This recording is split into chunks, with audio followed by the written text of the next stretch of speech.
Itu orang yang tadi komentar di saya punya postingan. Oh, apa? Nah kan, Komentar apa dia? nah kan aku bilang Komentar apa? apa? Oh, pantes. Begini ya kakak, kan saya punya pasangan itu orang non-muslim toh. Iya.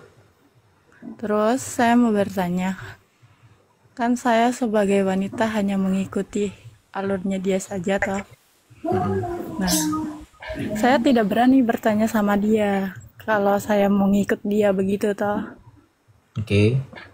Oke. Nah, itu caranya, maksudnya belajar tentang kitab-kitabnya mereka itu bagaimana begitu kak?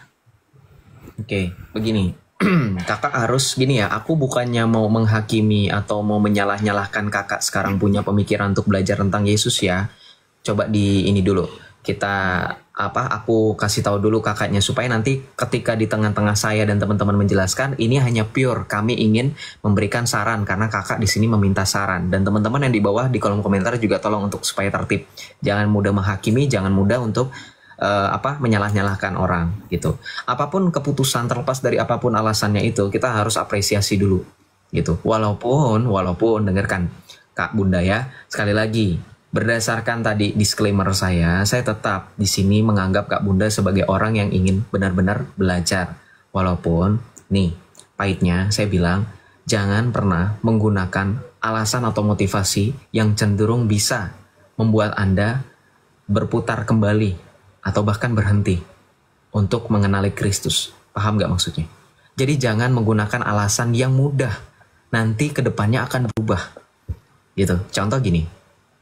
Saya itu mau ngikut Kristus karena saya mau ikutan aja deh. Biar saya sama suami atau istri gak ribet-ribet lagi. Nah, memang kelihatannya memang win-win solution gitu ya. Atau setidaknya mungkin di bagi teman-teman yang memikirkan hal ini mungkin nggak ada jalan lain Joseph, makanya saya pilih ini.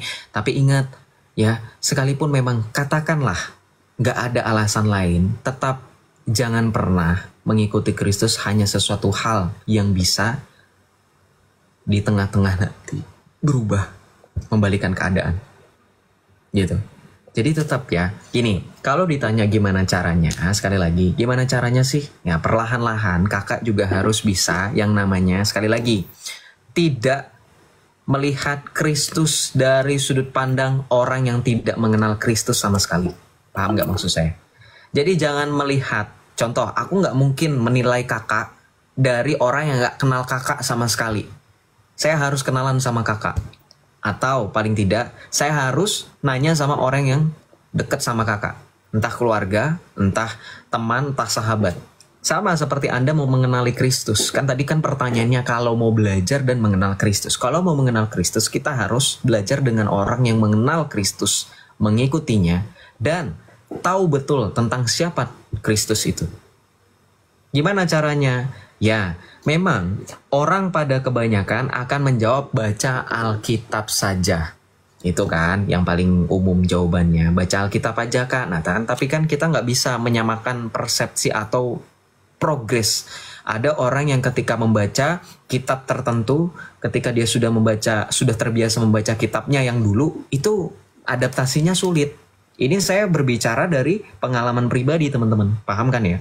Dari dulu yang saya baca kitab itu harus pakai bahasa asli dan juga ada panjang pendek, ada makhraj, ada tajwid, ada tanda baca dan seterusnya. Saya harus membaca kitab yang benar-benar yang sudah ini tertulis, ini sudah diterjemahkan, tinggal gampang enak baca gitu. Paham kan maksud saya? Jadi tetap ya Kak Bunda, ketika membaca Alkitab pun, kalau misalkan dirasa ada yang masih belum paham, misal yang paling simpel dulu bertanya, siapa itu Yesus? Kenapa dia harus menjadi juru selamat dan kenapa kita harus mengimaninya sebagai Tuhan? Jawabannya pasti kita juga tetap akan merujuk kepada Alkitab. Di mana tadi sebelumnya kita sudah berbicara bahwa dalam perjanjian lama Allah menyatakan dirinya melalui yang disebut dengan teofani. Teofani itu dari bahasa Yunani, theos dan paniro. Bagaimana Allah memanifestasikan dirinya. Nah, ketika Yesus datang, itu adalah pernyataan konkret Allah, ya, yang kita sebut sebagai inkarnasi. Nah, kalau saya boleh menjembatani pemikiran pembahasan yang mulai agak sulit dimengerti oleh teman-teman yang dari Islam. Saya menggunakan komparasi begini. Ketika teman-teman memahami Al-Quran adalah firman Allah yang menjadi buku, kenapa saya bilang seperti itu, narasi seperti itu? Karena memang di dalam teman-teman Islam, ada suatu hari, di mana dalam hari tersebut dikatakan sebagai Nuzulul Quran. Hari turunnya Al-Quran. Jadi kalian memahami Al-Quran firman Allah nuzul. Nah, ini kan kata nuzul, ini kan artinya turun. Kita memahami kata turun itu sebagai dikandungnya sang firman di dalam rahim Maria. Sehingga kita memahami firman bukan menjadi buku, tetapi firman menjadi daging dan diam di antara kita. Yohanes 1 ayat 14. Hakikatnya sama nggak? Sebetulnya dan sejatinya hakikatnya sama. Ketika sang firman mengambil kodrat kedagingan, dia tetap ilahi. Makanya Yesus sekalipun dia adalah manusia, dia tidak berkurang sedikit pun kodrat ilahinya. Sama seperti Al-Quran. Al-Quran sekalipun sudah dibukukan, menurut ulama sebagian besar seperti yang mengikuti pandangan dari Abul Hasan Al-Asy'ari, membedakan Al-Quran dengan kalam lafzi dan kalam nafsi. Inilah yang disebut dengan konsep dwinatur yang diambil oleh Islam dari kekristenan. Dwinatur ini kalam nafsi dan kalam nafsi. Mana yang merupakan nafs yang ada di dalam diri Allah dan hakikatnya ilahi, dan mana yang dari luar ilahi yang bisa disebut dengan makhluk. Inilah yang sejatinya di dalam Kolose 1 ayat 19 dikatakan, sebab kepenuhan Allah berkenan diam di dalam tubuh jasmaninya, yaitu siapa? Yesus.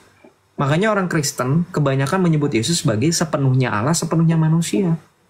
Dan itu tidak sulit kalau Anda memahami Islam sebagaimana Islam memahami Al-Quran dipahami sebagai kalam lafsi dan kalam nafsi. Yang buku ini anggap Al-Quran ya, bukan saya menista. Saya menghormati justru.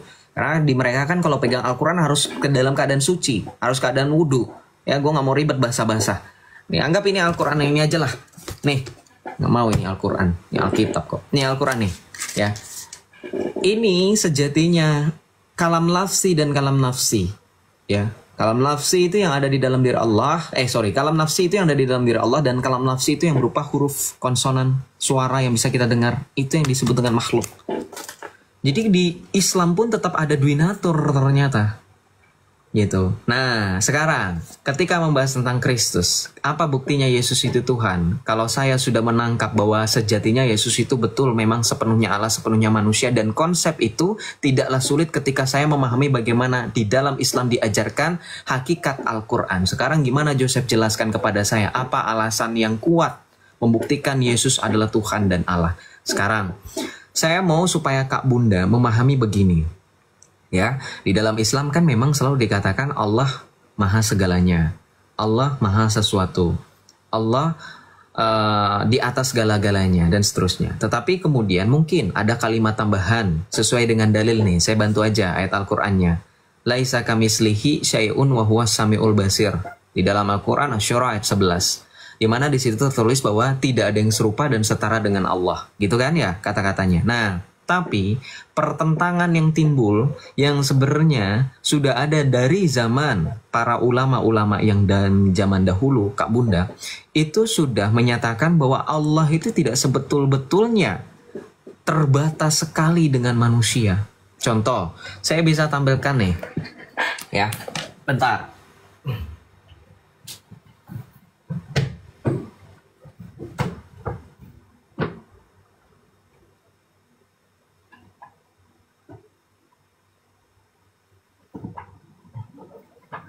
Bentar ya, nih. Saya bisa tampilkan di kitab ini. Nih. Mau kelihatan gak ya? Nih. Ini kitab Al-Luma. Dan ini, perhatikan.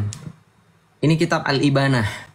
Ini dua-duanya kitab pegangan atau karangan dari ulama terkenal Abul Hasan Al-Asy'ari, teologi Asy'ariyah. Nanti Anda buka di sini akan menunjukkan bahwa ada suatu bab di mana di sini dikatakan apa? Nih. Melihat Allah di akhirat dengan mata kepala. Fi ru'yatullah. Jadi kalau dikatakan umat mereka tidak bisa melihat Allah mereka, di dalam Islam mereka akan melihat Allah dengan mata kepala. Walaupun di akhirat. Gitu. Ini yang sudah orang Kristen itu sudah nggak perlu di akhirat, kita sudah mengalami beatific vision. Ya, Rom sama Jackson pasti udah tahu, orang Katolik pasti tahu beatific vision itu, penglihatan itu. Nggak perlu kita melihat Allah untuk sampai kepadanya harus mokat dulu. Sorry ya pakai kata kasar.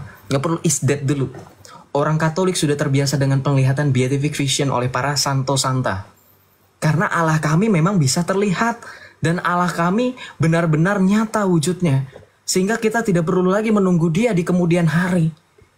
Wong bagaimana terbukti di dalam Alkitab Rasul Paulus saja yang membenci Kristus. Kristus jadikan dirinya sebagai alat. Menjadi rasul. Diutus. Yang dia kemudian mengalami penglihatan. Pada saat perjalanannya ke Damsyik. Ya enggak? Kemudian pada saat murid-murid melakukan pada saat perjalanan ke Emmaus, apa yang terjadi di situ? Jadi sebenarnya konteks konsep keimanan kita, Kak Bunda, kalau kamu memahami Islam dan Kristen dan bisa berdiri di dua kaki, itu nggak heran loh. Pada akhirnya ulama-ulama yang menuliskan kitab ini, yang mempunyai konsep yang mirip seperti Kristen, itu nanti akan kemudian di abad 11, itu akan dinyatakan kafir. Padahal kalau secara logika ini yang paling dekat dengan zamannya para tabi'ut tabi'in loh. Abul Hasan al-Asy'ari dan kawan-kawan. Yang disebut dengan ulama-ulama Ahlussunnah wal Jamaah. Karena yang mengkafirkan ini yang baru muncul di abad 11, Ibnu Taimiyah.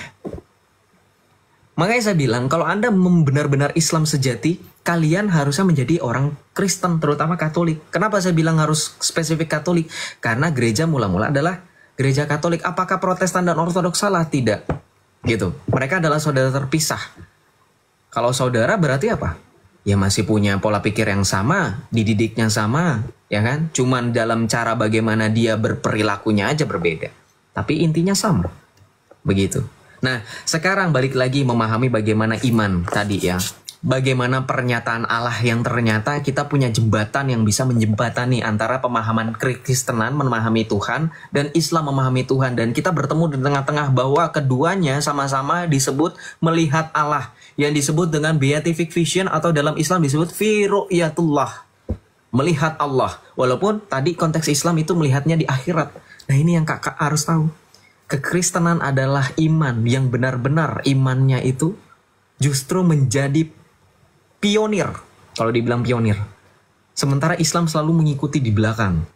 Bukan dalam jumlah pengikut ya, tetapi dalam konsep dan konteks. Contoh tadi konsep bagaimana Allah menyatakan dirinya, ya kan? Kemudian konsep bagaimana memahami Allah. Nah, Kak Bunda, di sini kita akan mulai masuk ya. Karena Islam itu tadi, Kak Bunda kan ini dari Islam.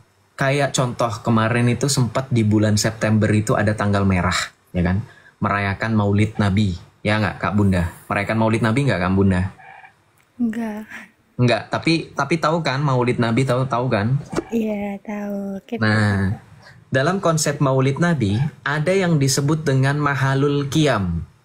Kalau teman-teman search di YouTube, ya, kita sama-sama buktikan sendiri saja masing-masing search di YouTube Maulid Nabi, Mahalul Qiyam. Mahalul itu biasa MAHLUL, kemudian Qiyamnya itu pakai Q. QWERTY, Qiyam, pakai Y, Qiyam. Itu pada saat itu terjadi orang-orang tiba-tiba akan berdiri, bukan tanpa alasan yang jelas Kak Bunda dan teman-teman. Itu alasannya sangat jelas di situ. Orang-orang yang berdiri itu tiba-tiba mereka merasakan hadirat Rasulullah atau ruh Rasulullah hadir di situ. Tuh. Sekarang saya tanya sama orang Kristen. Ketika orang Islam merayakan Maulid, peringatan kelahiran katanya, kelahiran Nabi mereka, dan mereka merasakan ruh Rasulullah hadir di situ. Bayangkan yang merayakan Maulid ada berapa orang? Ada berapa banyak tempat? Jadi ada berapa banyak bisa disimpulkan ruh Rasulullah itu berarti omnipresent. Ini yang saya bilang. Mereka berusaha mengikuti dari belakang, saya bilang. Mengikuti malu-malu, Kak. Kenapa saya bilang mirip? Loh, Anda baca Alkitab nggak? Tahu nggak yang Kristen bagaimana Tuhan Yesus bilang? Ada yang tahu firman Tuhan? Di mana 2-3 orang berkumpul demi namaku, aku akan hadir di tengah-tengah mereka. Tahu nggak firman Tuhan itu? Itu ada di Alkitab, Kak, dan itu perkataan Tuhan Yesus. Itu perkataan Tuhan Yesus. Di mana 2-3 orang berkumpul demi namaku, aku akan hadir di tengah-tengah mereka. Matius 18 ayat 20. Perkataan Tuhan Yesus langsung. Tinta merah tuh. Dan itu yang dicontek oleh bagaimana pemahaman. Loh, sekarang kalau misalkan Joseph dibilang bohong, ya silakan cari dan tanya. Lah saya kan dari Islam, saya 17 tahun saya merayakan Maulid. Loh gimana enggak, orang keluarga saya ini kok Islami banget. Jadi panitia udah pernah, jadi main marawis pernah. Ya, pak dumpak. Poinnya adalah, intinya adalah bagaimana caranya mereka memahami konsep ternyata orang Kristen punya itu sangat menarik gitu. Dan itu mereka secara halus mengakui tidak ada yang masalah. Nggak ada masalah dari situ. Cuman saya malu-malu untuk mengakui itu. Ya. Terus lagi, pemahaman bagaimana kenapa Maulid itu dirayakan. Itu kan tidak terlepas dari kebiasaan orang Kristen merayakan kelahiran Yesus Al-Masih. Ya kan? Loh, sekarang saya tanya Kak Bunda, kalau ditanya sama orang-orang Islam kebanyakan juga kan ada yang tidak merayakan Maulid dengan alasan katanya tidak pernah ada dalil Rasulullah mengajarkan Maulid. Itu ada benarnya. Kenapa? Karena itu memang bukan dari ajaran Islam, itu nyontek dari konteks dan konsep bagaimana orang Kristen pada masa zaman Syiah Fatimiyah merayakan Maulid Yesus Al-Masih. Natal itu yang disebut dengan Natal. Makanya orang Islam mengikuti perayaan itu. Gitu loh. Makanya konsep Maulid itu kalau Anda main-main ke Arab, ya kalau di sini dibilang Natal, di sana dibilang Maulid. Gitu. Dan itu Ustadz Khalid Basalamah udah kasih tahu, ya. Profesor Dr. Said Akil Siraj juga mengakui itu diambil dari kebiasaan orang Syiah yang pada saat itu mengadopsi perayaan orang Kristen. Nih, saya juga tampilkan data deh untuk saat ini. Nah, tadi kan Maulid. Nah, masih benang merah dengan Maulid. Nah, keyakinan Maulid juga meyakini pribadi Muhammad yang dikatakan sebagai Nur Muhammad. Ya. Nih, saya bisa tampilkan Nur Muhammad ini, tapi kalau kakaknya belum ada tanggapan, saya tampilkan. Kalau ada tanggapan, saya hold dulu. Gimana Kak? Ada tanggapan nggak sampai sejauh ini supaya kita nggak ini? Gimana Kak? Halo. Ada tanggapan Kak sejauh ini? Ada yang mau ditanya? Saya kecilin. Kenapa? Ya. Suaranya dikecilin nggak Tadi Pak? kan banyak itu yang. Iya, tadi suaranya dikecilin, ada keluarga. Oh iya, nggak apa-apa. Saya paham kakak punya posisi dan kakak punya apa? Iya, kekhawatiran lah pokoknya tahu. Gimana? Ada yang mau ditanya nggak? Maksudnya sampai sejauh ini kalau misalnya ditanya nggak apa-apa. Atau gini. Saya nggak mau membuat kakak dalam posisi yang riskan. Ya, better gini Kak. Kakak kan sinyalnya juga kadang agak bermasalah ya Kak, betul ya Kak? Dan kakak juga punya posisi sedang tidak safe atau tidak aman untuk mendengarkan atau bahkan untuk berbicara, takut-takut. Kakak DM aja. Saya bukannya modus atau enggak, banyak kok yang DM saya coba bales kok, enggak ngelihat saya follower saya mau cuma 00 doang, saya saya usahakan bales gitu. Apalagi kalau seperti Ya, kakak. soalnya dimatikan itu kipasnya. Oh iya. Kepo aja lu. Gak usah kepo. Nah, udah. Saya turunin ya. Nggak apa-apa ya biar keamanan ya. Saya langsung turunin aja. Kakak langsung DM aja kalau ada pertanyaan. Tuh. Saya nggak mau menjadikan ini. Bukan saya nggak sopan. Mohon maaf langsung saya turunkan. Takutnya kelihatan. Kalau diturunin kan dia bisa ganti scroll ke live yang lain. Gitu. Kita lanjut ya. Salve Bro Jackson. Salve Om Don. Salve berkah dalam. Iya, kita lanjut ya. Thank you teman-teman yang sudah tap layar. Terima kasih semuanya. Apa ada yang merasa kenapa? Ada yang merasa Joseph itu sedang menipu? Enggak, saya nggak menipu. Saya bukan Zuma dan kawan-kawan yang ngajak bersyahadat satu room. Ngapain? Kekristenan tidak serendah itu, tidak sehina itu. Nyari-nyari member sampai harus validasi, harus syahadat di depan publik. Asyhadu. Tap layar teman-teman. Alhamdulillah mujizat hadir. Shalom Cerek 80. Selamat malam. Shalom Cerek 80. Selamat malam. Salon. Ya, silakan selamat malam. Did you know the word of shalom derived from the word Hebrew that means peace, or in Arabic it the same meaning with Islam. Jadi kalau kamu menghina shalom dengan salon, berarti kamu sudah menghina Islam. Karena Islam itu juga dari kata shalom, salam. Gak apa-apa, memang logika Islam harus dibangkitkan dulu supaya mereka punya gairah untuk berpikir. Silakan. Ada yang mau ditanya? Nggak ada. Kalau nggak ada wasting time, lebih baik better kau menyusul nabimu ya. Bye-bye. Sampai berjumpa ya nanti. Nggak tahu kalau kita berjumpa. Nggak sih kayaknya. Saya paling mentok di purgatori, kalau kamu mentok di neraka. Lanjut ya. Kalau saya bilang seperti itu ya gini loh, logika kan mereka sering bilang, oh Yesus itu kan Islam, karena kalian juga sering mengucapkan shalom. Shalom itu kan dari kata bahasa Arab salam juga, itu artinya dari Islam. Ya udah, terus kenapa kalian kebanyakan sekarang salon gitu. Kalian itu, makanya gue bilang, lu pernah gak sih ngeliat Islam itu se-iya dan se-amin sama mereka punya pemuka agama?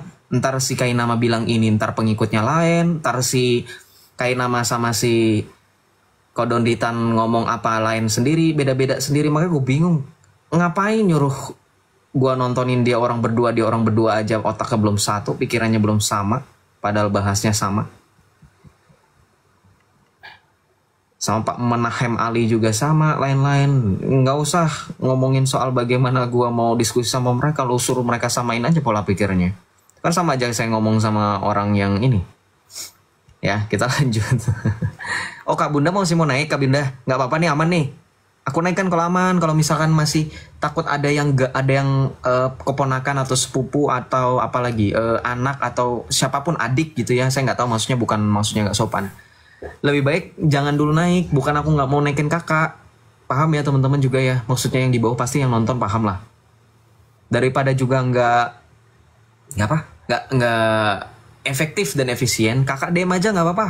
Saya akan kasih nomor WA, nanti WA-an aja. Ini sekali lagi bukan gue modus, nomor WA gue juga banyak kok yang udah tahu. Nomor WA bisnis tapi.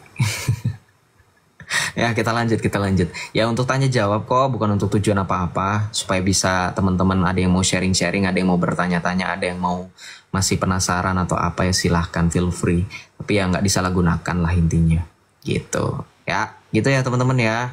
Jadi bukan saya maksudnya pemikirannya tuh jangan kemana-mana. Saya nggak modus, ngapain modus. Salve Johan, selamat malam bro.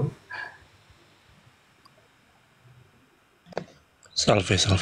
Ya salve. Iya WA bisnis kan gua bisnisnya itu. Spare part motor tuh gua cantumin di situ biar ini.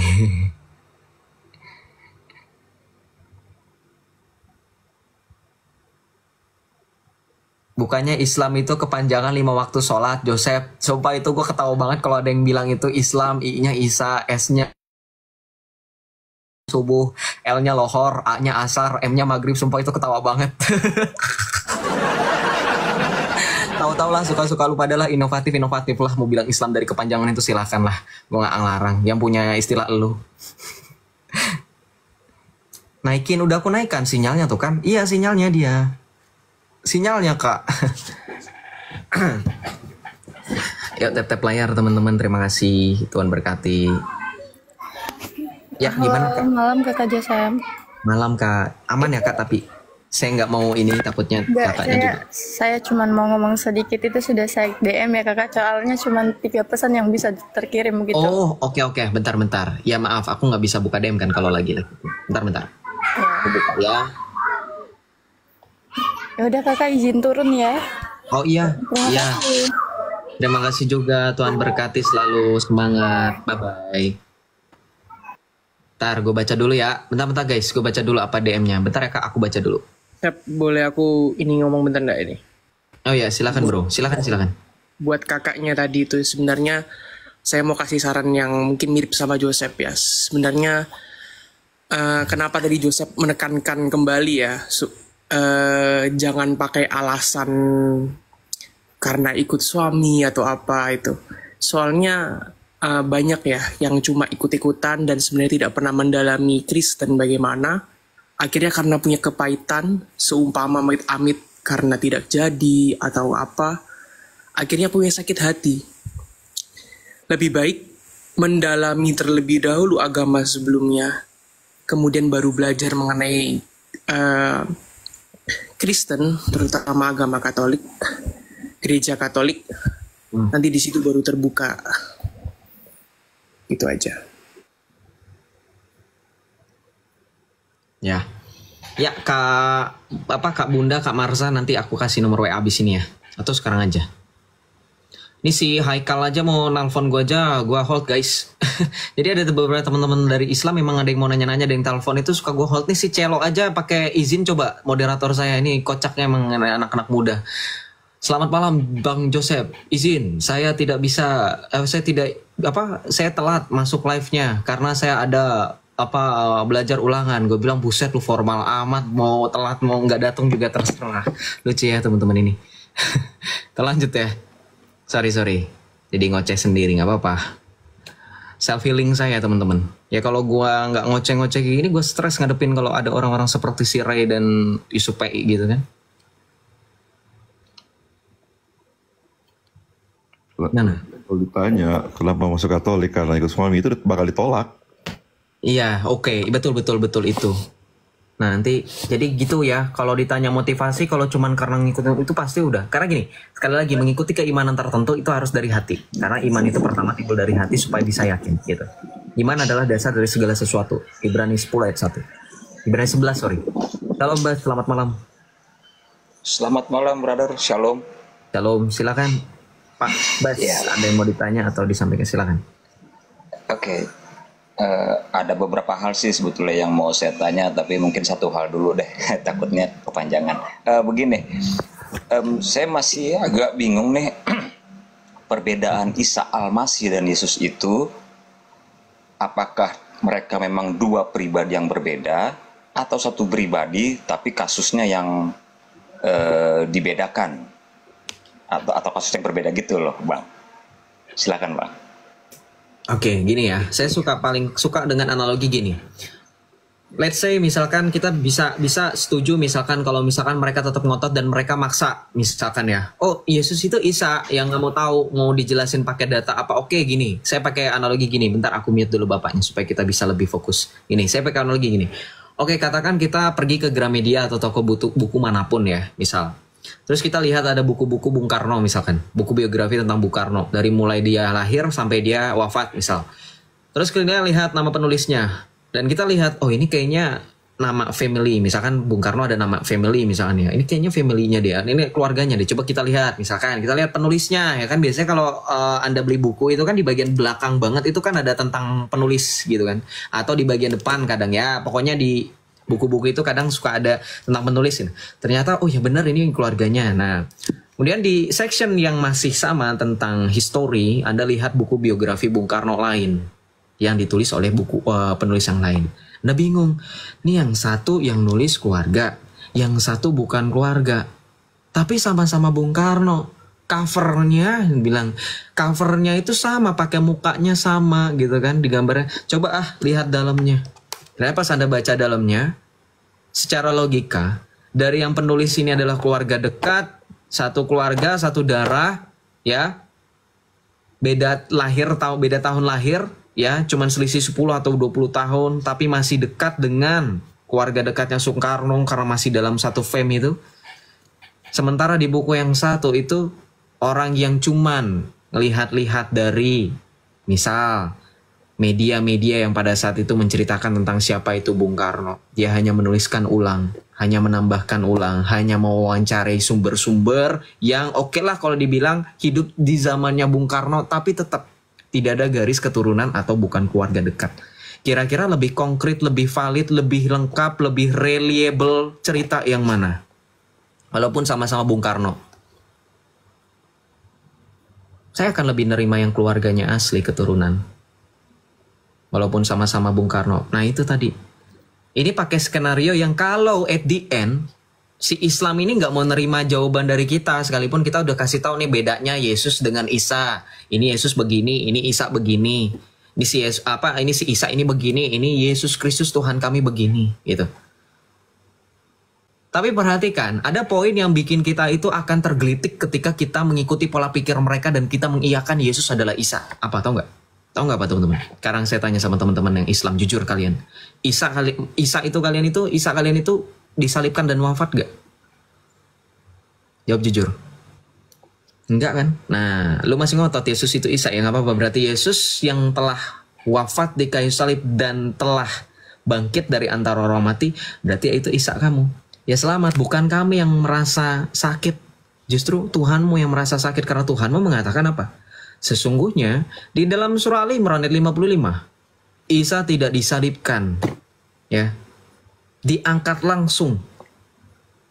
Jadi sebenarnya kita nggak perlu pusing dengan pribadi Yesus atau Isa, cuman hanya demi mempertahankan dan mempertanggungjawabkan iman kita harus bisa membedakan. Karena begini, sekarang kita fokus bahas Alkitab ya. Karena tadi udah pakai logika, udah pakai perbandingan dengan Islam, kita bahas Alkitab. Alkitab menyatakan bahwa Yesus hanya ada di dalam kitab yang kita terima dari para rasul yang sekarang sudah di-compile, sudah dikanonisasikan, yang kita terima dan kita baca sekarang, yang kita bawa kemana-mana, mungkin ada yang bawa kemana-mana. Yang kita dengarkan firman Tuhan ini di gereja, ya, liturgi sabda dan seterusnya. Nah, kita percaya bahwa Yesus Kristus hanya di Alkitab. Kenapa? Karena begini, Rasul Paulus berani mengatakan dalam Galatia 1 ayat 8 dikatakan apa? Tetapi sekalipun malaikat dari sorga memberitakan Injil yang lain daripada Injil yang telah kami beritakan kepada kamu, maka terkutuklah dia. Bayangin, Rasul Paulus have the audacity to write it down very clearly, statementnya. Rasul Paulus punya keberanian yang begitu nekat menyatakan kalau ada Injil yang lain daripada Injil yang telah kami tuliskan, kata Rasul Paulus, terkutuklah dia, sekalipun itu malaikat dari sorga. Coba sekarang saudara, saya tantang Anda untuk menulis sesuatu. Berani nggak Anda mengatakan, lu kalau nyontek gue kutuk lu? Ada kuasa nggak kutukan itu? Enggak. Rasul Paulus punya keberanian ini, itu artinya apa? Otoritas yang Tuhan Yesus berikan kepada para rasul, dan otoritas itu tidak akan pernah terlepas dari para rasul dengan suksesinya, penerusnya. Makanya nanti di suratnya kepada jemaat Tesalonika, surat kepada jemaat di Tesalonika, suratnya yang kedua, 2 Tesalonika 2 ayat 15, Rasul Paulus menegaskan otoritas itu dengan mengatakan apa? Maka dari itu, berpeganglah teguh pada ajaran yang kamu terima dari kami, baik secara lisan maupun tulisan. Yang Anda baca kata ajaran kalau pakai bahasa asli yang disebut dengan paradosis itu juga diterjemahkan menjadi tradisi. Sehingga ketika diterjemahkan sesuai dengan pemaknaan yang tepat dikatakan apa? Maka dari itu berpeganglah pada tradisi yang kamu terima dari kami baik secara lisan maupun tulisan. Itu sebab kenapa kalau teman-teman ada yang masih penasaran kenapa Katolik punya banyak tradisi, karena Rasul Paulus menuliskan pun sama.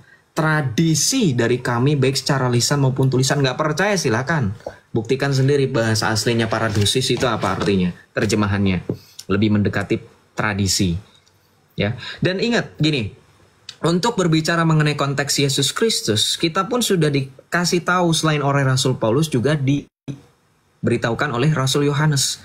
Dalam suratnya yang pertama, Rasul Yohanes menuliskan, kita baca di sini ya, yang sering saya bawakan untuk menunjukkan bahwa bukti Alkitab itu dituliskan oleh para rasul. Sehingga di dalam surat Rasul Yohanes yang pertama, perikopnya berjudul Kesaksian Rasul tentang Firman Hidup. Jadi Alkitab itu bukan kata Zuma, Lukas gak pernah ketemu sama Yesus, Matius gak kenal sama Yesus. Lah, mereka memang tidak secara point langsung direct, benar-benar direct ketemu Yesus ya, bertatap muka, hahihi, nangis-nangis dan seterusnya, anggap seperti itu. Tetapi mereka mempunyai yang pada saat itu murid-murid Yesus yang masih hidup, termasuk Rasul Yohanes yang teman-teman sudah tahu ya kan, bahwa Rasul Yohanes adalah di antara 12 murid Rasul Yesus Kristus, dia yang umurnya paling tua dan dia yang wafatnya paling lama ya, dan juga dia yang martir itu dan dia yang tidak martir. Dia mati karena umurnya yang paling tua, umurnya yang tua, walaupun dia merasakan hampir menjadi martir, ya kan? Tahu kan? Diapain di minyak hidup-hidup itu? Nah, jadi ketika berbicara dalam surat Rasul Yohanes yang pertama, teman-teman bisa baca di sini bahwa apa yang ada sejak semula, yang telah kami dengar, yang telah kami lihat dengan mata kami, yang telah kami saksikan dan yang kami raba dengan tangan kami, tentang firman hidup itulah yang kami tuliskan. Hidup itu telah dinyatakan dan kami telah melihatnya. Sekarang kami bersaksi dan memberitakan kepada kamu tentang hidup kekal yang ada bersama Bapa dan telah dinyatakan kepada kami. Apa yang telah kami lihat dan kami dengar itu kami beritakan kepada kamu juga, supaya kamu mempunyai persekutuan dengan kami. Persekutuan kami adalah persekutuan dengan Bapa dan dengan anaknya Yesus Kristus. Semuanya ini kami tuliskan kepada kamu supaya sempurnalah sukacita kita. Jadi Rasul Yohanes bahkan bisa kasih teman-teman kepastian ini udah sempurna persekutuan kita. Dengan persekutuan antara kita dengan Bapa dan anaknya Yesus Kristus. Apakah Anda masih meragu ketika para rasul sudah berani memberikan kepastian yang betul-betul ada buktinya? Jadi ketika Anda menggunakan Alkitab ini bukan lagi berbicara pribadi dengan pribadi, tetapi dengan persekutuan. Maka di dalam Alkitab juga dikatakan bahwa iman kita dibangun di atas para rasul.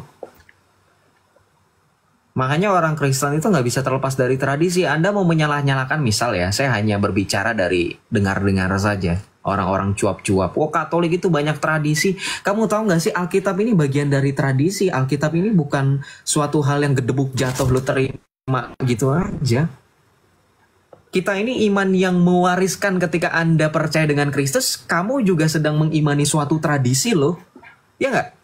Come on, logikanya dipakai. Jangan menyalahkan apa-apa itu tradisi buatan manusia. Ketika Anda mengimani Kristus, itu bukan karena Kristus yang directly ngomong sama Anda. Semua dari kita ini mewarisi iman para rasul yang dari sejak semula memberitakan kesaksiannya. Sehingga kita mengimani hal yang sama seperti para rasul imani. Makanya kita mendaraskan apa? Pengakuan iman rasuli, bukan pengakuan iman pribadi. Coba logikanya dipakai. Kalau misalkan teman-teman anti tradisi, apa yang dikatakan pengakuan iman rasuli definisinya? Pengakuan iman yang timbul akibat iman para rasul. Sehingga kita bisa mengimani Kristus. Kalau Anda terlepas dari para rasul, Anda sama seperti mereka tidak mengenal iman yang diyakini oleh para rasul. Sehingga mereka membuat figur yang mereka katakan itu Yesus. Makanya blunder semuanya. Mau dibahas satu persatu, mau saya breakdown perbedaannya di mana? Saya kasih paling jelas. Satu, ya. Ini kalau saya udah ngomong udah pasti ada data dong. Nah, untuk saat ini saya nggak akan tunjukkan datanya secara langsung. Tapi kalau ada orang Islam ya yang underestimate, yang bahkan menyalahkan Joseph hanya modal congor, yang baru kenal saya sekali ini doang, ya.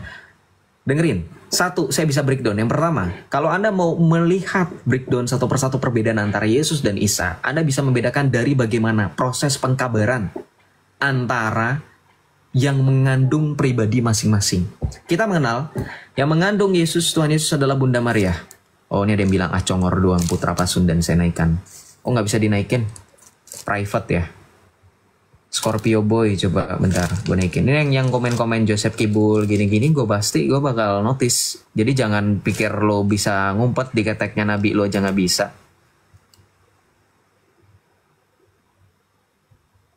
Gak ada yang berani naik lah. Yang berani naik gak teman-teman yang Islam? Mau nggak bantah data saya? Saya mau pakai data nih, beneran. Saya mau pakai data, tapi kalian mau pakai data nggak? Kalau cuman mau congor doang nggak bakalan saya accept, karena kasihan yang sudah mau nunggu-nunggu ini dengerin statement saya. Udah ya, saya lanjut ya, berarti nggak ada yang mau bantah nih, berarti benar perkataan saya. Dengerin. Yang kedua, naikkan. Oke, bentar Kak Bunda. Kita lanjut ya. Yang kedua, yang pertama belum, udah kedua aja. Yang pertama, proses pengkabaran tadi dengan figur yang bernama Maryam ya, atau Mary dalam bahasa Inggris, sebenarnya itu hanya phonetic correspondent ya. Jadi teman-teman nggak usah marah kalau disebut dengan Maryam ya, karena kita orang Kristen Arab menyebut Bunda Maria pun dengan Maryam. Ketika saya berdoa Assalamualaikum ya Maryam, nah itu Maryam, tapi bukan Maryam yang ada di sana. Karena nih gue mau ngomong, Bunda Maria ketika mengandung Sang Juru Selamat firman Allah yang hidup, Tuhan kita yang sejati itu Yesus Kristus, Bunda Maria itu bersuka cita. Dia tidak sama sekali yang namanya mengalami kesedihan barang sedetik pun. Setuju nggak sama saya? Kalau Anda orang Kristen sejati, harusnya Anda setuju. Bunda Maria sejak semula Allah telah persiapkan demi kedatangan Kristus Sang Juru Selamat sejati yang akan menyelamatkan kita semua tanpa terkecuali. Ketika Anda baca dalam Lukas bab 1 ayat 26 sampai dengan 38, ketika perikopnya berbicara pemberitahuan tentang kelahiran Yesus, Anda tidak akan pernah menemukan satu ayat pun yang di situ menggambarkan kesedihan hati Maria. Mentok Maria itu hanya penasaran dan takut ketika malaikat Gabriel menyampirinya. Bukan takut karena ini ya, enggak. Karena dia kaget, surprise. It's human being, normal. Ya, nggak ada sedih. Nah, nih, gue mau nunjukin. Nah, sekarang kan tadi kan Joseph dibilang congor. Nah, saya jadi terpancing nih. Bunyi geruduk-geruduk nggak sih guys? Gue soalnya pakai kipas. Irit. Kalau pakai AC, ini. Maklum ya. Anak kos. Nih. Enggak, aman. Aman ya? Oke, nih. Kita buka di halaman 200. Soalnya saya kalau ngerekam itu kayak di VT itu kan. Suka geruduk-geruduk. Takutnya geruduk-geruduk. Nih, kita lihat di sini ya. Nah. Saya lupa lagi penanda. Nih dia. Nih, ya perhatikan di sini bahwa Bunda Maria, Siti Maryam yang digambarkan oleh kitabnya mereka ini sangat-sangat, kalau saya bilang ya, ini sangat-sangat tidak etis. Kenapa nih? Tadi kan kita akan membandingkan dengan, jangan nyuruh saya untuk buka kitab mereka ya, karena kitab mereka tidak sedetail buku ini. Ini buku ini ngambil dari beberapa sumber termasuk kitab-kitab para ulama. Loh, Islam jangan malah menyangkal, justru kalian itu kan gak cuma Al-Quran. Kan ada 4 sumber hukum Islam. Ya, Al-Quran, As-Sunnah, Ijma, dan Qiyas. Itu produk ulama, kecuali Al-Quran dan hadis. Hadis pun masih ada campur tangan ulama. Kan ada ulama yang harus mempunyai ilmu untuk memverifikasi hadis, makanya ada Bukhari, ya kan.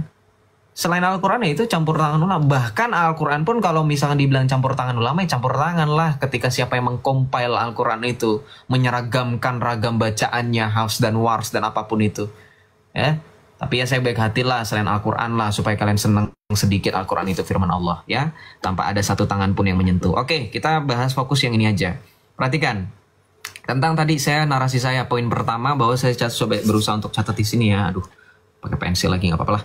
1, kabar ya, ini poinnya kabar. Jadi bagaimana proses pertama kali si Isa ini yang akan disamakan dengan Yesus Kristus ini, bagaimana pada mulanya? Kita lihat di sini. Ini akan mengutip surat At-Tahrim ayat 12. Wanafahna yang itu ya, yang kemudian ada kalimat atau ada ayat yang berbunyi farjaha. Nah ini, lihat di sini. Di sini dikatakan apa? Dan Maryam putri Imran yang memelihara kehormatannya, maka kami tiupkan ke dalam rahimnya sebagian dari ruh ciptaan kami, dan dia membenarkan kalimat-kalimat Tuhannya dan kitab-kitabnya, dan dia termasuk orang-orang yang taat. Oke, there's nothing wrong with this, ya. Kita udah terbiasa dengan penggunaan kata kami, ya. Jadi nggak usah bahas. Kenapa pakai kata kami? Karena udah, diam aja, ya. Shush. Kita fokus di sini.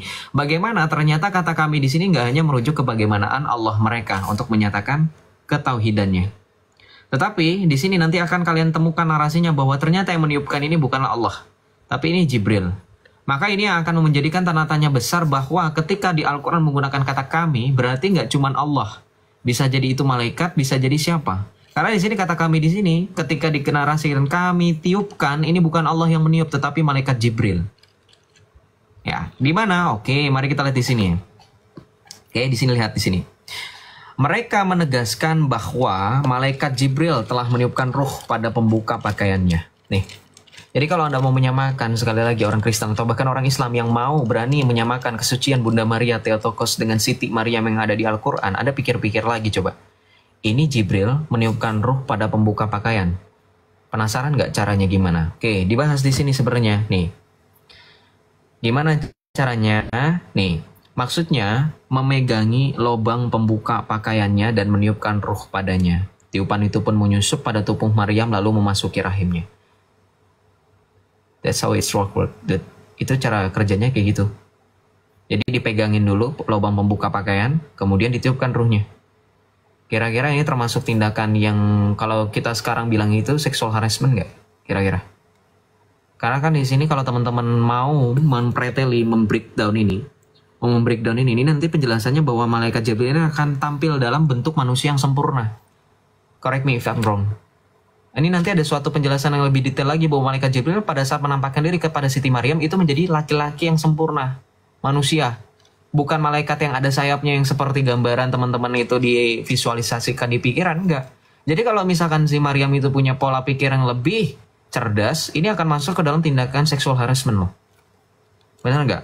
Correct me if I'm wrong. Karena begini, kalau Anda mau bilang saya ini penista, silahkan. Ini ada di narasi di buku ini. Dan once again, ini kan konteks dalam kalian itu suka membanding-bandingkan atau bahkan menyamakan. Sekarang, Untuk supaya lebih detail lagi, kita akan timpahkan buku ini yang tidak sebenarnya etis ini kita baca dengan Alkitab yang katanya porn book ya. Kita baca dalam Lukas 1, bandingkan bagaimana kemuliaan Bunda Maria sangat dijaga. Silahkan Anda baca perlahan-lahan dari Lukas 1 ayat 26. Saya nggak mau bacain karena takut kalau saya bacain katanya Joseph ngawur bacanya ya. Lukas 1 ayat 26 sampai dengan 38 Anda baca sendiri. Di sini ada nggak kira-kira narasi yang sama seperti yang di buku tadi? Bahwa malaikat Gabriel itu meniup-niupkan ruh ke dalam rahimnya Maryam melalui farjaha dan dipegangin lubang pembuka pakaiannya.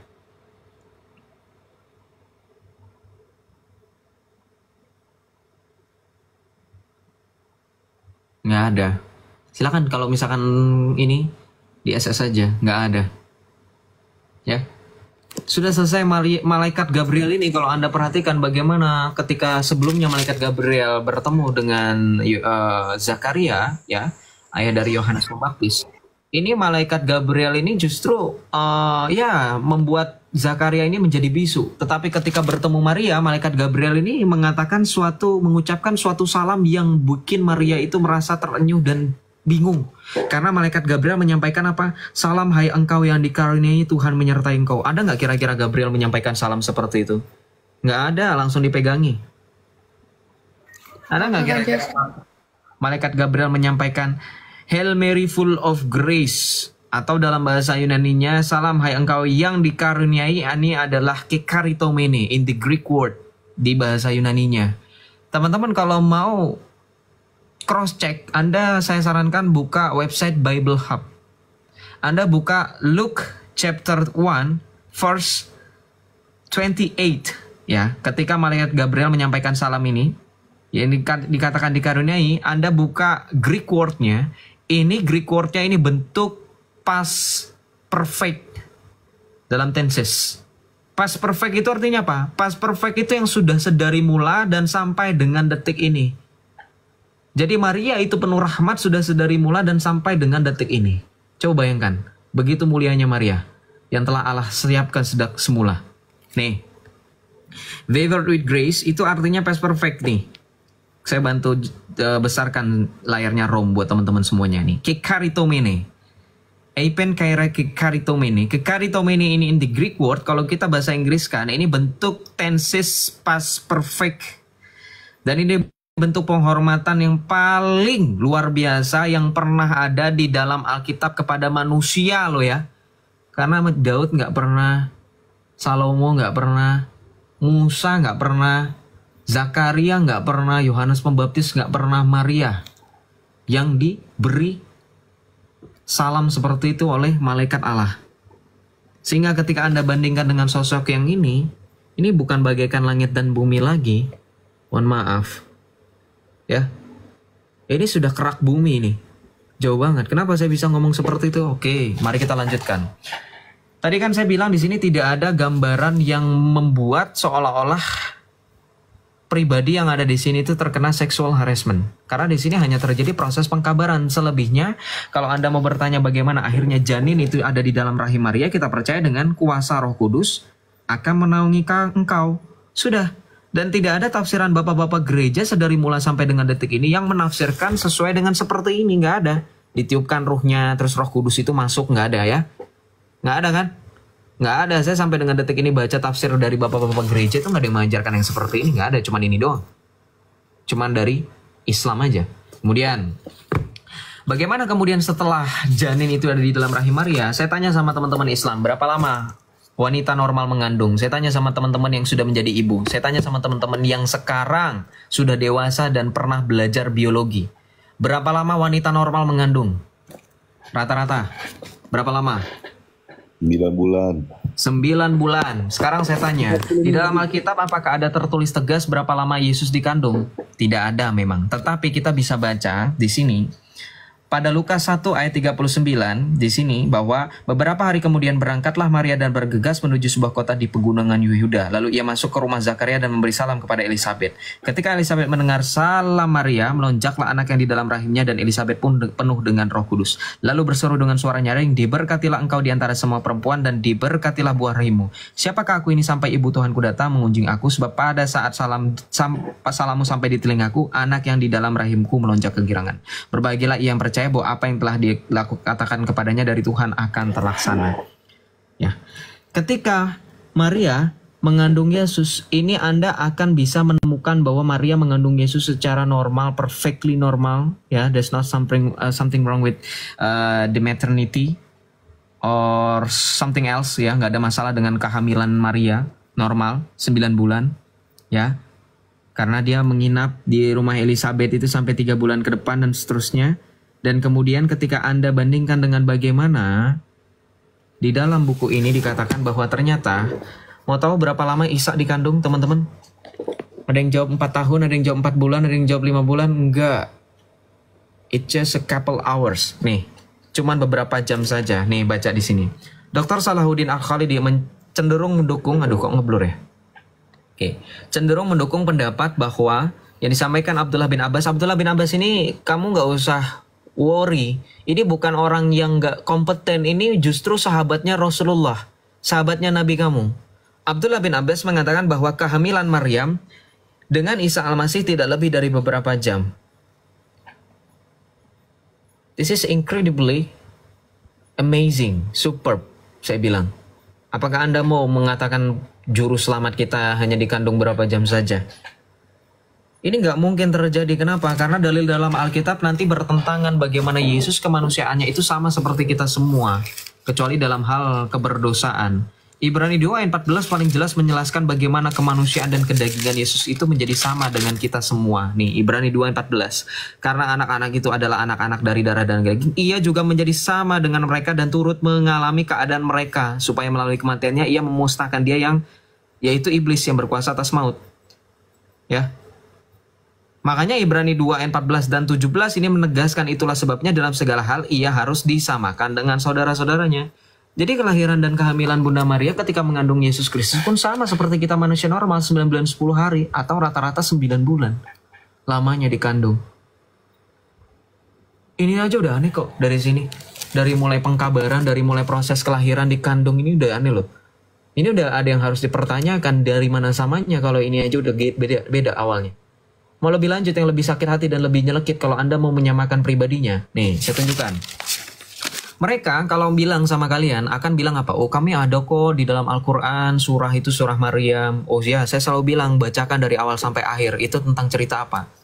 Ada nggak kira-kira membahas kehidupan Maryam? Nggak ada, mereka aja simpang siur siapa nama orang tua Maryam. Ada yang mengikuti kebiasaan tradisi orang Kristen yang sejak semula menamakan orang tua Maria dengan sebutan Yoakim dan Ana. Ada yang mengikuti pandangan yang lain yang membahas nama orang tua atau ayahnya Maryam adalah Eli. Itu mereka loh Islam. Orang Katolik sudah tahu bahwa Santo Yoakim dan Santa Ana adalah ibu dan bapak dari orang Maria. Nah, sekarang kita nggak bahas orang tua, kita membahas bagaimana nih. Anda kan sudah ada spoiler di sini kan, saya garis bawahi. Ketika sedang proses pengandung tadi yang cuma beberapa jam, di dalam surah Maryam ayat 22-23 yang katanya surat ini selalu dibawa-bawa katanya untuk menunjukkan Islam itu juga menghormati Bunda Maria. Prat, saya bilang, nonsense. Ya, BS, tau nggak BS apa? Singkatan dari kata-kata yang sebenarnya nggak boleh saya sebutkan di live ini secara spontan. Ya, mungkin teman-teman yang ngerti slang bahasa Inggris saja. BS. Kenapa saya bilang BS dan saya bilang nonsense? Anda baca dalam surah Maryam baru 22 ayat saja. Ini sudah menggambarkan yang kalau mau disamakan dengan Bunda Maria, ini mengharapkan kematian. Kita baca di sini. Maka ia dalam kurung Maryam mengandung lalu ia mengasingkan diri dengan kandungannya. Siapa itu? Ya, Proto Evangeline. Coba bentar. Bentar. Siapa itu tadi?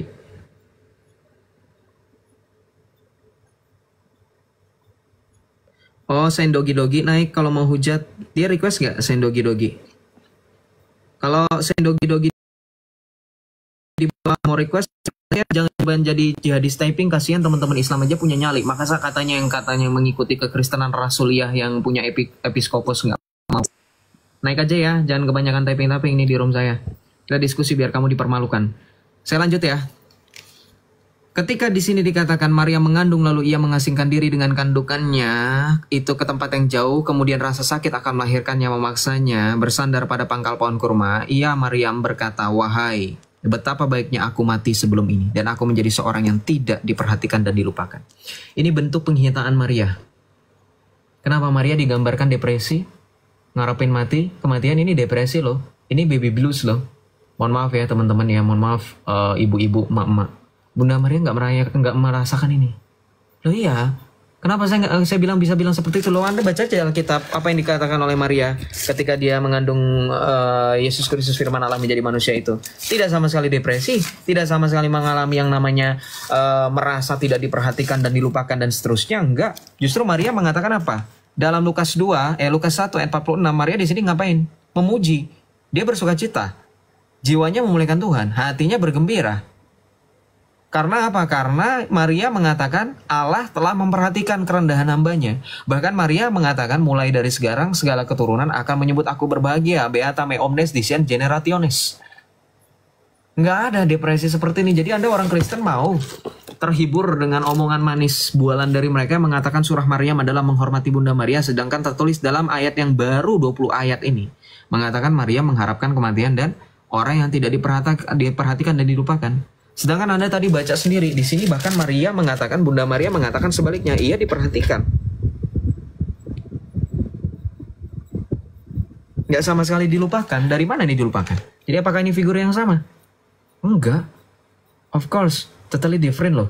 Yang satu bersukacita, yang satu memuliakan Allah, yang satu merasa dirinya sangat diperhatikan, sementara yang satu lagi hopeless, ya, depression, mengharapkan kematian.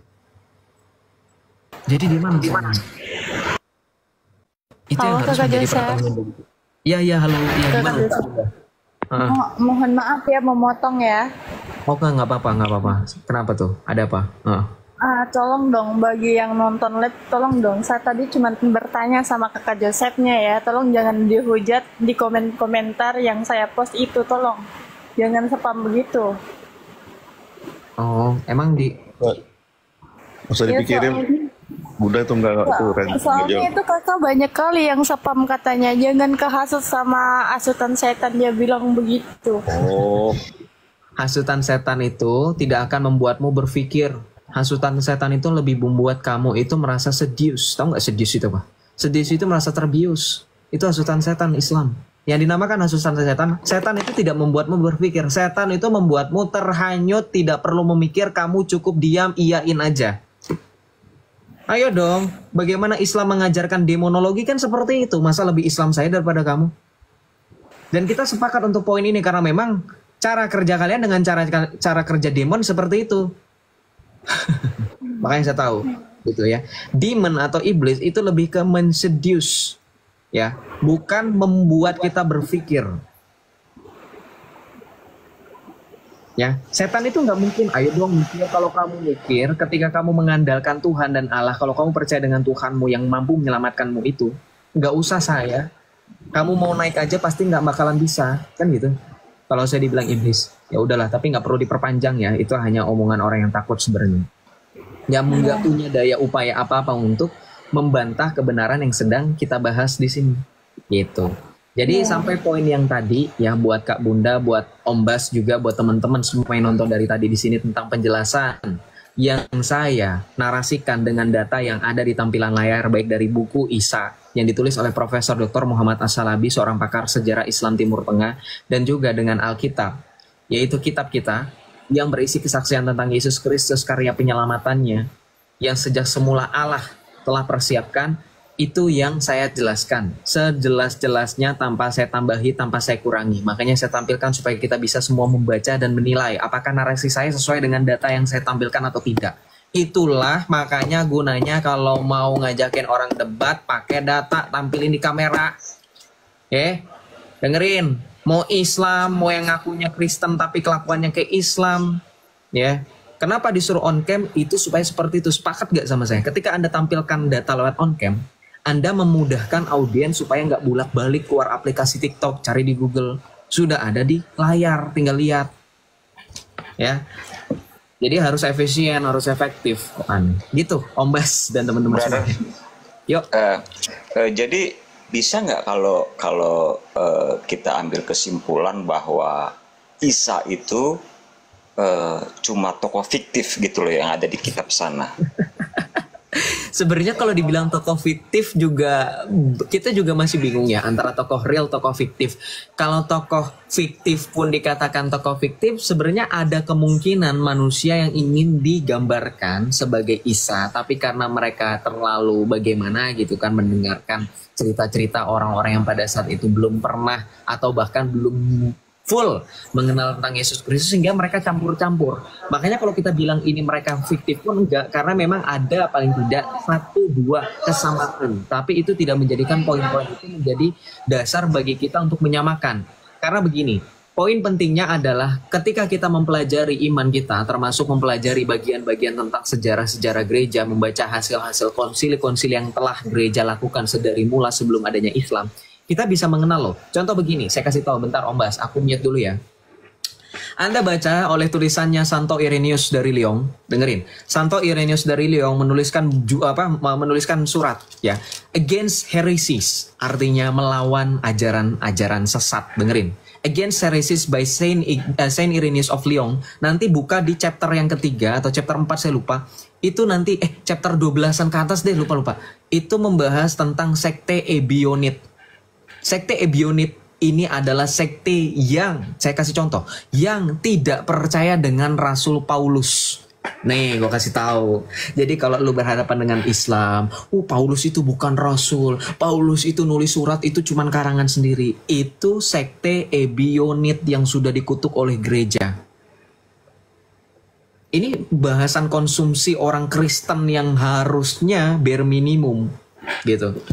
Bahwa sekte Ebionit ini sudah menjadi salah satu sekte yang telah dikutuk oleh gereja. Lalu saya bilang, ada yang bilang saya hoax. Oke, bro, kamu naik ya. Oh, nggak bisa di invite lagi. Nih, Rom yang kasih tahu. Nih, thank you Rom. Nih, bukunya ya, teman-teman perhatikan di layar. Nih, kita baca bareng-bareng dalam bahasa Inggris. Nanti kita akan terjemahkan. Those who are called Ebionites agree that the world was made by God. But their opinions with apa bro? With respect to the Lord are similar to those of Cerinthus and Carpocrates. They use the gospel according to Matthew only and repudiate the Apostle Paul, maintaining that he was an apostate. Tuh, ya. From the law. Jadi sekte Ebionit ini memang mereka hanya menggunakan Injil Matius saja dan mereka menyangkali kerasulan dan keabsahan, validitas atau otentisitas dari Rasul Paulus pengajarannya. Ini sekte Ebionit dan mereka masuk ke dalam golongan gnostisisme. Ya. Ini makanya saya bilang kalau orang Kristen melek belajar sejarah gereja, kalau Anda berhadapan dengan Islam, Anda akan merasakan hal yang disebut dengan deja vu. Jadi lu nggak bingung lagi, kenapa ya, kan banyak tuh orang Kristen suka nanya kan, Joseph kenapa sih Islam itu benci sama Rasul Paulus? Biangnya, jadi gini, Anda tahu legion itu kan terdiri dari banyak jumlah, sama, campuran, Ebionites ada, ya, Basilides ada, Zoroastrian ada, itu mereka semuanya di situ ngumpul. Makanya musuh paling terakhir ya itu mungkin. Kalau kita bisa bilang musuh dalam iman, dalam artian untuk mengalahkan bagaimana tipu daya iblis. Karena Yesus sudah bilang dan peringatkan kepada kita, iblis adalah bapa segala dusta. Gitu. Makanya ya dulu itu gereja sangar ya secara agresif, tapi sekarang dengan cara yang progresif supaya mereka bisa semuanya menerima. Kayak Kak Bunda di sini kan nggak bisa dikasarin mereka itu. Kalau dikasarin, kalau saya zaman dulu dikasarin untuk mengenal Kristus, dimarah-marahin ya saya bakalan kikuk lah. Nggak mau saya mengenal Kristus. Jadi saya sukanya dibaik-baikin. Makanya teman-teman Islam sekarang kita harus secara progresif mengajak mereka kepada kebenaran Kristus. Karena pun pada intinya Alkitab memberitakan tentang Kristus itu harus dengan lemah lembut, mempertanggungjawabkan iman sesuai dengan 1 Petrus 3:15, itu harus dengan kelemah lembutan, dengan sopan santun. Begitu, walaupun memang agak sulit, tetapi memang musuh yang paling utama yang kita bisa kalahkan adalah iblis. Dan satu-satunya senjata yang kita dapat kalahkan untuk menghadapi iblis adalah lemah lembut dan kesopan santun. Ya, lemah lembut dan hormat. Karena iblis tidak mempunyai itu. Iblis adalah makhluk yang disobedience, tidak taat, tidak lemah lembut, dan tidak punya sopan santun. Itu yang tidak pernah dimiliki oleh iblis. Makanya kita bisa mengalahkan iblis satu-satunya dengan hal itu. Ketaatan, ya. Gitu. Makanya sekarang gereja sesuai dengan pengajarannya, sesuai dengan Katekismus Gereja Katolik nomor 841, bahkan menyatakan bahwa orang-orang Islam juga termasuk bagian dari rancangan keselamatan Allah. Sehingga bagi setiap orang Islam yang mau mengenal Kristus, percayalah bahwa sejak semula Allah memang menghendaki supaya kalian selamat. Kalian tidak ditakdirkan untuk menjadi orang Islam. Kalian ditakdirkan, dipredestinisikan sekali untuk selamat dan kekal. Tetapi kehendak bebas itulah yang membuat kalian menyimpang dari kehendak yang Allah rencanakan sejak semula. Karena sejak semula Tuhan Yesus sudah bilang di dalam Alkitab, celakalah dunia dengan segala penyesatannya. Memang penyesatan itu harus ada, tetapi celakalah yang mengadakannya. Begitu, ya, paham ya? Gitu, Om Bas, ada lagi nggak mau ditanyakan? Tunggu, Bro Joseph. Tadi saya tertarik sama yang itu, kosakata kami. Nah, sebenarnya begini, kalau dalam kebagaimanaan Allah kita mengenal kosakata kami. Nah, ini pasti ada dua penafsiran. Di-mute dulu semuanya. Pertama itu kolektif. Di-mute dulu semuanya. Bang, di-mute dulu semuanya, di-mute. Hazard, kau itu kelakuan kayak Nabi berisik. Namanya room diskusi, forum diskusi. Siapapun yang sedang berbicara Anda hormati. Anda bukan siapa-siapa. Ya, Anda sama seperti teman-teman yang lain. Anda tamu dan saya satu-satunya host di sini. Sisanya mungkin moderator yang hanya membantu jalannya tertibnya komal saya dengan menjaga kolom komentar. Jarang mereka ikut campur dengan komal. Ya iya, di mute lah. Kamu siapa? Orang lagi ada orang ngomong kok. Datang ngatur Siapa? Kamu ngasih duit berapa memang? Kamu punya otoritas apa? Gini Bang, kalau agama lu bener, Diam. ya gua tantang lu Bang. Sabar, orang masih bicara kok. Nggak usah Jual gitar, beli Makan otak. beling dulu, Diam dulu. makan beling dulu. Kuat nggak? Kalau nggak kuat makan beling, jangan nantang-nantang orang. Nah, Bro Hazard itu gitarnya dijual otak beli. beli beli otak mah. Di rumah makan Padang buku banyak etika. otak. Nah, jadi soal kosakata kami dalam kebagaimanaan Allah itu kan pasti ada dua penafsiran. Pertama, kolektif antara Allah dan malaikat, dan juga tentang kebagaimanaan Allah dalam kejamakannya. Nah, jadi begini, teman-teman, kalau kita melihat teks entah dari kitab suci manapun yang menyatakan bahwasanya Allah menyatakan kami atau kita, contohnya di Kejadian berapa? Kejadian 1. Marilah kita menciptakan manusia menurut bla bla bla, teman-teman tahu ya. Nah, kalau kita ini atau kami, kosakata kami atau kita yang Allah ucapkan itu diartikan Allah dan malaikat, itu nanti masuk ke dalam pluralitas. Paham bahwasanya Allah itu memiliki rekan-rekan dalam pekerjaannya. Dalam artian begini teman-teman, Allah yang monoteisme, Allah yang tunggal, itu ketika dia dalam penciptaan, dalam pekerjaan karyanya, itu dalam ketunggalannya. Jika dia melibatkan pihak di luar dirinya, otomatis dia tidak akan menyatakan kami. Begitu. Sebab Allah itu selalu menyatakan aku. Jika bukan aku, dia menyatakan kita. Itu dalam perspektif kebagaimanaan Allah. Kalau kita mengenalnya itu kan Allah Tritunggal Maha Kudus. Kita, Allah menyatakan kita, itu sebagaimana pribadi-pribadi Allah dalam satu esensi, dalam Allah yang tunggal. Jadi ketika bahkan mereka yang sebelah RT 6 menyatakan bahwasanya ketika Tuhan mereka menyatakan kami, itu Tuhan mereka dan malaikat, itu telah masuk ke dalam pluralitas. Gitu. Bahwasanya Allah mereka tidak benar-benar monoteisme, artinya memerlukan pihak-pihak di luarnya dalam ketunggalannya, gitu. Itu nanti masuk ke dalam paganisme Nordik, di mana Ymir itu dewa tunggal. Ymir itu punya saudara-saudara. Saudara-saudaranya itu bersama dengan Ymir menciptakan dunia. Kami terpisahkan di luar Ymir yang tunggal. Nah itu paganisme, pluralitas. Begitu. Thank you, Johan, penjelasannya. Ini hanya orang yang kita tinggi yang udah pernah sekolah ya. Kalau nggak sekolah ya kamu jadi Islam. Makanya omongan Johan dianggap nggak penting. Padahal itu penting untuk memahami kepluralitas Tuhan dalam perspektif agama yang mengaku paling monoteis katanya. Ya, dah, nggak apa-apa deh kita kasih Hazard ngomong deh, guys. Dah. Sekarang gue bertanya sama Joseph. Sep. Menurut lu agama lu paling benar. Kenapa sih agama lu membunuh orang tanpa ada rasa salah? Kenapa sih gitu? Siapa yang ngajarkan bunuh orang? Saya bilang sama kamu. Beling dulu, makan beling dulu baru bertanya. Jangan makan beling, diam dulu. Pertanyaanmu tuh aneh. Agama mana yang membunuh orang? Ayo. Enggak, jangan pakai kata BUNUH, jangan lu sengaja-ngajain ya Hazard ya, jangan mancing-mancing orang. Bro Jackson jangan terpancing, teman-teman jangan terpancing. Jangan menggunakan kata BUNUH, ini kata yang men-trigger TikTok nge-report. Lu sengaja ya? Lagi juga ngapain sih ngomongin soal begituan? Perang itu tidak mengatasnamakan agama. Kalau misalkan mau bahas perang salib, siapa duluan yang mau merebut kekuasaan orang yang pada saat itu mana sedang... empati kalian? Kenapa? Empati kalian di mana? Simpati kalian di mana?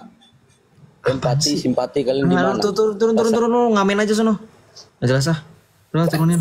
Nah itu saya baru setuju ya, ada suara setan barusan. Iya nggak jelas. Simpati, merpati kali. Merpati ya. Ngapain sih dia? Ya itu baru namanya suara setan teman-teman ya. Suara si jahat ya. Itu orang yang tadi komentar di saya punya postingan. Oh apa? Nah, Komentar apa dia? Nah kan aku bilang apa?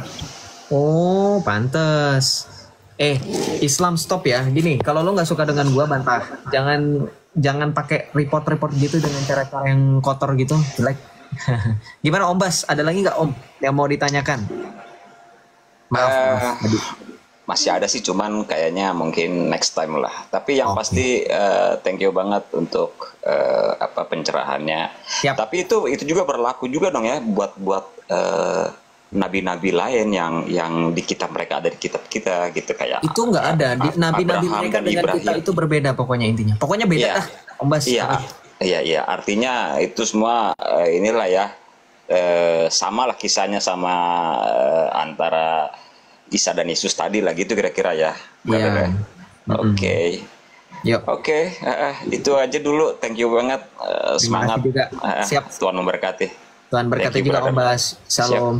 Shalom.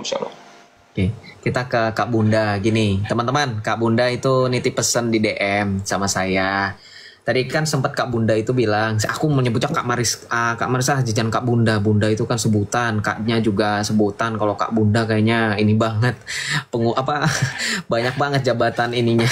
Disebut Kak juga, disebut Bunda juga. Kak Marisa aja, sesuai dengan nama akunnya. Kak Marisa ini kan tadi kan bilang sama saya, Kak Joseph tolong sampein ke teman-teman yang di kolom komentar. Jangan menghujat saya dengan oleh karena saya tadi sempat mengutarakan alasan saya mungkin belum bisa diterima gitu ya. Saya ini menambahkan aja supaya teman-teman bisa mengerti. Kak Marisa cuma bilang jangan menghujat hanya karena saya bilang motivasi saya gitu. Gini, intinya setiap orang berhak sebenarnya. Mereka punya hak apapun. Saya tuh punya hak apapun loh untuk alasan apapun untuk ditanya kenapa mengikuti Kristus, betul nggak? Terserah saya, kan saya mengalami, bukan Anda, bukan 1.200 orang, sama Kak Marisa juga. Makanya tadi saya kasih disclaimer, terlepas dari apapun mau dia percaya Kristus karena pacarnya kah, karena suaminya kah, karena sahabat kah, ya bisa jadi itu jalan yang membuka gerbang ke level-level selanjutnya sampai tingkatan yang paling tinggi di mana dia bisa memahami bahwa saya mengikuti Kristus sampai akhirnya suara hati saya menuntun saya. Paham nggak? Loh, kan saya pernah kesaksian kan, sudah diulang-ulang saya mengikuti Kristus tadinya karena benci. Kalau menurut logika orang kan salah. Masa kamu mengikuti orang lain karena kamu benci? Ya kan? Masa kamu kenal orang lain karena kamu benci? Itu kan bisa jadi banyak orang yang akan mempermasalahkan alasan saya. Walaupun kita tahu pada ujungnya kebencian itu membawa kepada cinta yang tidak berujung. Karena kan sesuai dengan pepatah, benci lama-lama jadi cinta. Gitu.